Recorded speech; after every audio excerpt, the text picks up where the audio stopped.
Ακόμα και στη δυσαρέσκεια. Αλλά μετά υπάρχει μεγάλη αγκαλιά. Η αγάπη. Γιατί ακριβώς τον έχεις φέρει απόψε, πες μου? Γιατί θέλω να του πω δημόσια ευχαριστώ, όπως και πολλοί συνάδελφοι θα ήθελαν, το ξέρω, στο συγκεκριμένο άνθρωπο. Τους πρόλαβες. Τους πρόλαβα όμως. Θέλω λοιπόν να του πω ένα μεγάλο ευχαριστώ, γιατί είναι στη ζωή μας, γιατί μας έχει στην αγκαλιά του, μας έχει στο μυαλό του, γιατί για μένα είναι αρχηγός μιας οικογένειας που για μένα είναι η θεατρική οικογένεια, ελήψη φυσικής οικογένειας μεγάλης. Γιατί μας έχει, είναι μια ανοιχτή αγκαλιά, γιατί μας έχει πάντα στο μυαλό του, γιατί τώρα που είμαστε στο Θεσσαλικό, εγώ λατρεύω αυτά τα μεγάλα γεύματα που κάνει και κάθε βράδυ καθόμαστε όλοι μαζί και τρώμε. Μέχρι τι ώρα? Μέχρι να μας πάρει νύχτα.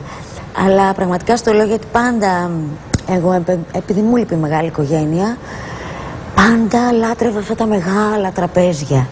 Το νιώθεις σαν να στήθηκε ένα μεγάλο οικογενειακό τραπέζι που ανήκεις εκεί. Ακριβώς. Όπου είναι η θέση που πρέπει να έχεις εκεί. Ναι. Σε αυτό το τραπέζι. Και ο πατερούλης να μας λέει ιστορίες. Υπέροχες ιστορίες από τη ζωή του, γιατί έχει γνωρίσει υπέροχους ανθρώπους. Τι έχεις βάλει στο πακέτο, Κολέτα? Έχω βάλει, είχα κρατήσει μια πρόσκληση από αυτές που μας έδινε το Εθνικό Θέατρο για την πρώτη παράσταση που συμμετείχα στο Εθνικό με σκηνοθεσία του Κώστα Τουτσιάνου, το Σέντσα. Πόσα χρόνια πριν αυτό τώρα? Αυτό ήταν το 2003. Αυτό έχεις στο πακέτο, την πρόσκληση? Έχω την πρόσκληση και έχω ένα κάτι, δεν θα το θυμηθεί ευτυχώς, για να μην χαλάσουμε την έκπληξη. Ναι, να μην τη χαλάσουμε, δεν έχει ιδέα ο άνθρωπος. Ναι. Εννοείται. Είχα ανέβει στη Θεσσαλονίκη, στη Λάρισα, συγγνώμη, το χειμώνα. Στο Θεσσαλικό? Στο Θεσσαλικό, γιατί πάντα προσπαθώ να βλέπει τις δουλειές μου, γιατί πρέπει να έχω το τελικό OK στο μάτι του. Κάναμε με τον Νίκο τον Ψαρά το μυστηριώδη κύριο Λαβ στη Θεσσαλονίκη. Μάλιστα. Σκηνοθεσία πάλι της Λίλης Μπελεμέ. Και ένας σταθμός μας που προσπαθούσαμε και εγώ και ο Ψαράς και το καταφέραμε ήταν η Λάρισα. Όταν λοιπόν πήγα, μου έκανε δώρο ένα μικρό ξυλόγλυπτο μουσικό όργανο, το οποίο, γιατί μου λέει, είναι αυτό που σου λέω ότι ψάχνετε, μου λέει άνοιξε ένα μαγαζί με κάτι περίεργα όργανα στη Λάρισα. Θέλω να πάμε να δούμε. Και στο πήρε από εκεί? Και μου πήρε ένα μικρό έτσι. Βρε μπας και το θυμηθεί? Όχι, όχι, δεν θα το θυμηθεί. Πού το ξέρεις και το ορκίζεσαι? Γιατί νομίζω έχει κάνει και σε άλλους παρόμοια δώρα. Ναι, και άλλα ξυλόγλυπτα. Ναι. Αλλά άμα το θυμηθεί. Όχι, όχι, δεν θα το θυμηθεί. Λοιπόν, για να δούμε μαζί την παράδοση πακέτου που κάναμε στον κύριο Κώστα Τσιάνο. White lips, pale face, breathing in snowflakes, burnt lungs, sour taste. Lights gone, days end, struggling to pay rent. Έχω έρθει στο θέατρο Gloria και αυτό για να συναντήσω τον παραλήπτη του πακέτου μας, τον κύριο Κώστα Τσιάνο. Από ό,τι ακούω πρέπει να έχουν αρχίσει πρόβες. Πάμε να τους ενοχλήσουμε και να του παραδώσουμε το πακέτο του. Αυτός είναι ο Πίλη που σου έλεγα. Αυτή είναι η έκρεψιά μου που σ' άρεσε.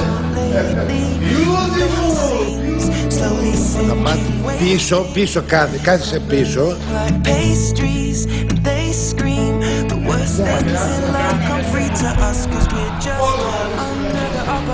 Ωραία. Καλησπέρα κύριε Τσιάνο, τι κάνετε? Γεια σας.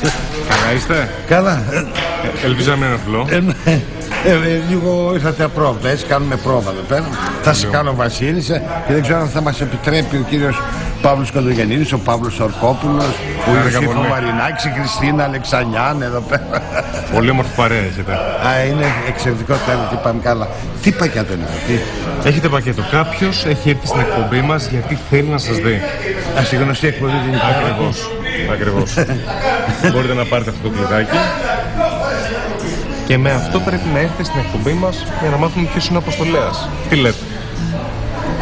Ξέρω, θα τα Προσπαθήσατε. Έστω. Ελπίζω. Ευχαριστώ πολύ. Να είστε καλά. Ευχαριστώ πάρα πολύ. Ευχαριστώ. Ναι, είναι πολύ γλυκούλη, συμφωνώ. Είναι πολύ γλυκός.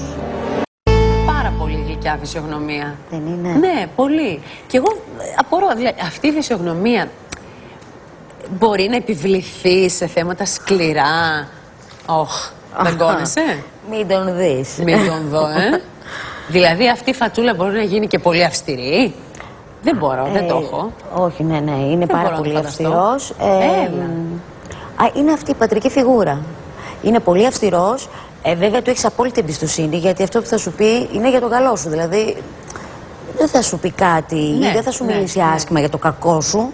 Γιατί αυτή είναι η δουλειά του, είναι πολύ το τρίτο μάτι, αυτός ξέρει. Είναι πολύ γλυκός για να μπορεί να επιβληθεί σε όλους εσάς τους αντίθετους ηθοποιούς, νομίζω. Εσύ πού είσαι αλήθεια φέτος? Εγώ είμαι. Ναι, δεν θα είμαστε μαζί. Ήμασταν το καλοκαίρι μαζί. Εντάξει. Στο Θεσσαλικό. Ακόμη καλύτερα, γιατί έχει να σε δει καιρό και θα του έρθει λίγο έτσι μια έκπληξη. Επίτηδες, δεν έχω πάρει τηλέφωνο καθόλου. Μια εβδομάδα. Αυτό έλειπε. Θα είμαι στο θέατρο Άνεσης, θεατρική σκηνή Ανδρέας Βουτσινάς. Θα κάνουμε την Άννα Φρανκ με τη Ρέινα την Εσκενάζη σκηνοθεσία. Το ημερολόγιο της Άννας Φρανκ. Το ημερολόγιο της Άννας Φρανκ. Και κάνω και μόνιμο αυτό το μονόλογο του Άντρες Μεταμουσικής, Δευτέρα Τρίτη μέχρι 15 Νοεμβρίου. Σου εύχομαι πολύ καλή επιτυχία σε ό,τι κάνεις. Και να καλέσω τον Πέτρο, κυρίες και κύριοι, η Νικολέτα, για να μας πει αν θα έχουμε απόψε την τιμή, γιατί περί τιμής πρόκειται, να βρεθούμε κοντά στον κύριο Τσιάνο. Θα είναι πολύ μεγάλη μας τιμή, γιατί είναι κοντά μας. Μπράβο, ευχαριστώ πάρα πολύ. Εσύ μένεις εδώ, εγώ πάω από την άλλη με το δεχτώ.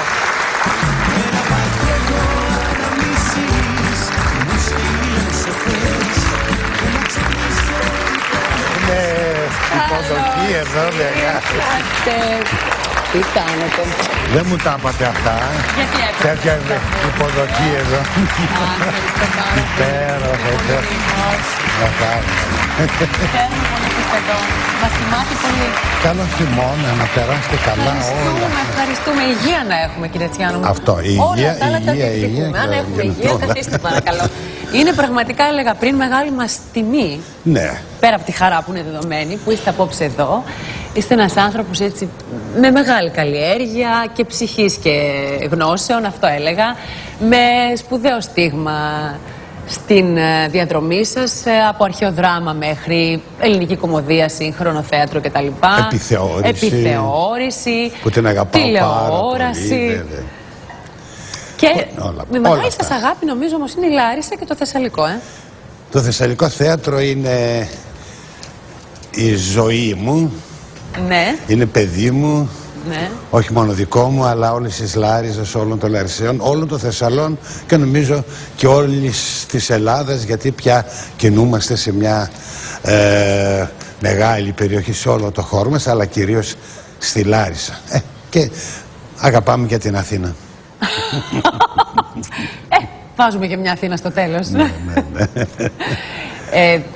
Έχετε συνεργαστεί με κορυφαία ονόματα, την αναφέρω τώρα, Αλίκη Βιουγλάκη, με πολύ σημαντικούς ανθρώπους. Τζένι Καρέζη, Λάκη Λαζόπουλο που είναι δικός μας άνθρωπος. Λάκης είναι πια... είμαστε οικογένεια πια. Είστε οικογένεια. Ο Μέγας Λάκης. Ο Λάκης είναι ένας σπουδαίος καλλιτέχνης. Γεννήθηκε μέσα από το Θεσσαλικό θέατρο. Και τον λατρεύουμε, Ναι, όντως, η πρώτη του εμφάνιση. Είχα αυτή την ευτυχία, ναι, είχα αυτή τη χαρά να γνωρίσω και πολύ σημαντικούς ανθρώπους που έγιναν διάσημοι, αλλά και ταπεινούς ανθρώπους που ήταν πολύ σπουδαίοι, που από τους πάντες μπορείς να μάθεις πράγματα. Και εσείς το κάνετε αυτό καθέξιν, καταλαβαίνω. Ναι, και κάθε μέρα νομίζω είναι και μια έκπληξη το τι μπορείς να εισπράξεις από τον συνάνθρωπό σου. Πολλά πράγματα. Και βεβαίως από τους μεγάλους καλλιτέχνες, μεγάλους φίλους, διανοούμενους. Είχα αυτή τη χαρά να συνεργαστώ, να γνωρίσω, να γίνω και φίλος με πολλούς.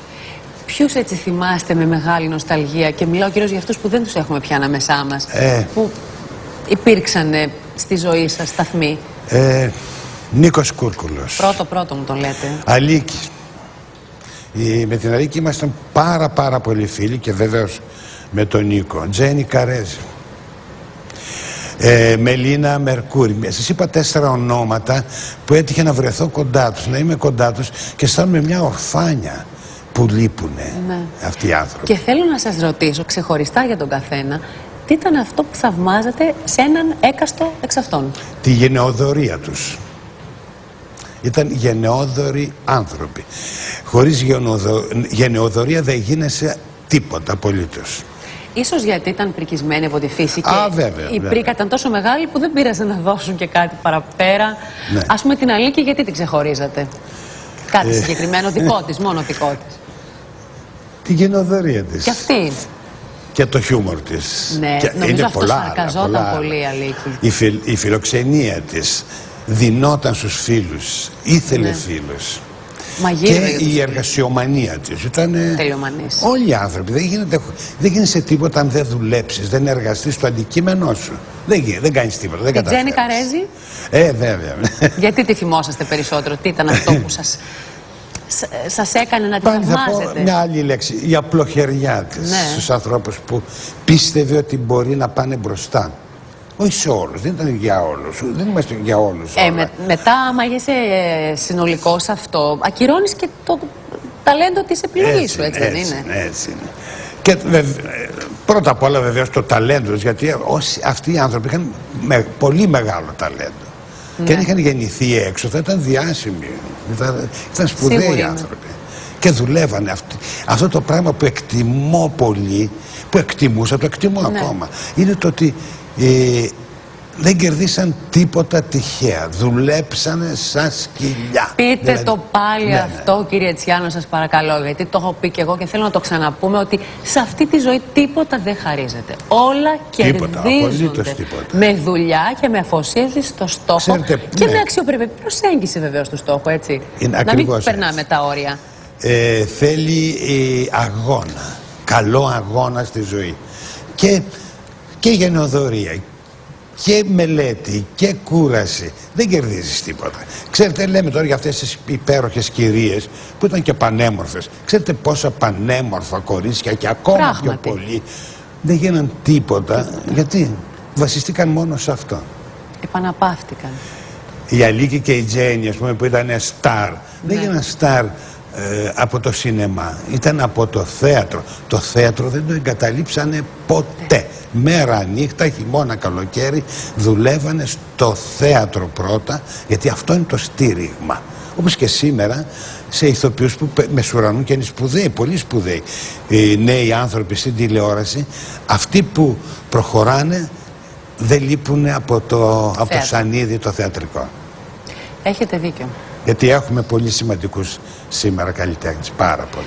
Θέλω να σας ρωτήσω πόσο άβολα αισθάνεστε εσείς, ένας άνθρωπος που δίνετε ρόλους, δίνετε ευκαιρίες σε κόσμο, που τώρα έχουν στενέψει τόσο πολύ τα πράγματα, που αναγκάζεστε να λέτε πολλά όχι σε συναδέλφους. Είναι δύσκολα τα πράγματα, αλλά νομίζω η εποχή μας, ιδιαίτερα τώρα, θέλει αντίσταση. Θέλει να επιτεθούμε. Να επιτεθούμε ο καθένας από το μετερίζει του, από τη δουλειά του, να προσφέρουμε ακόμα πιο πολλά πράγματα. Όσο μπορεί ο καθένας περισσότερα, με αυτοθυσία πολλές φορές. Δεν πειράζει. Καλό κάνει. Καλό κάνει. Καμιά φορά. Η αυταπάρνηση πρέπει να είναι μια μεγάλη αρετή που πρέπει να την έχουν οι άνθρωποι. Και οι Έλληνες λίγο πολύ τα τελευταία χρόνια την είχαμε ξεχάσει αυτή τη λέξη. Δεν είναι όλοι έτσι. Υπάρχει, πάντα υπάρχει. Γι' αυτό δεν χάνεται τίποτα. Τώρα πρέπει να τα ξαναβρούμε αυτές τις μεγάλες αξίες. Τις αρετές μας. Τις αρετές. Πρέπει να τις και ξαναβρούμε. θα τα ξαναβρούμε σιγά σιγά. Δεν μπορεί να είμαστε μυρολάτρες. Πρέπει να επιτεθούμε. Να αντιδράσουμε. Να αρπάξουμε τη ζωή από τα μαλλιά. Ναι. Αδράξτε τη μέρα, έλεγε σε μια ταινία ένας μεγάλος εκπαιδευτικός. Αδράξτε τη μέρα. Σωστό, γιατί αυτή είναι η ελπίδα. Δεν θα ξαναπεράσει αυτή η μέρα, φεύγει και τέλειωσε. Και αυτή η ζωή είναι μία για τον καθένα. Δεν είναι απλά τα πράγματα όπως τα λέω. Όχι, ποτέ δεν είναι απλά όταν γιατί μιλάτε θα υπάρξουν και υπάρχουν κάποιοι άνθρωποι που δεν έχουν να φάνε, δεν έχουν να περάσουν, δεν έχουν να πληρώσουν το ρεύμα τους. Ναι, βεβαίως. Μην μείνουν σε αυτό. Κάτι από δίπλα υπάρχει να τους κρατήσει στη ζωή, τουλάχιστον να υπάρχουν σαν προσωπικότητες, σαν άνθρωποι που είναι σε αυτόν τον τόπο, κάτι μπορούν να προσφέρουν στον εαυτό τους. Άλλωστε πολύ ωραία το είπατε ξεκινώντας αυτή την κουβέντα, ότι από όλους έχεις να μάθεις. Βέβαια. Από όλους, από όπου κι αν βρίσκονται. Βέβαια. Θέλω να σας ρωτήσω αν πιστεύατε ότι θα έρθει πακέτο για σας. Όχι. Μου φάνηκε περίεργο, γιατί έχω δει την εκπομπή. Ναι.